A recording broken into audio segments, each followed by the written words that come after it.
C'est un sombre tableau que le Fonds monétaire international, réuni en Assemblée générale à Tokyo, a dressé de l'économie mondiale mardi. Les dirigeants du FMI ont parallèlement exhorté l'Union européenne et les États-Unis à agir d'urgence pour faire face, je cite, aux risques considérables et lever les incertitudes qui pèsent encore sur la reprise économique.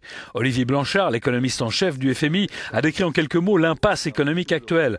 Dans les économies avancées, a-t-il dit, la croissance est trop faible pour faire baisser le chômage de façon significative, et dans les principaux pays émergents, la croissance qui était plus forte s'est également réduite.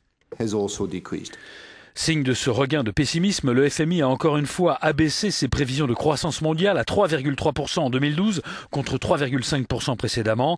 La contraction de l'économie de la zone euro devrait atteindre 0,4%. Pour le FMI, la crise dans la zone euro reste la plus claire menace sur les perspectives de l'économie mondiale.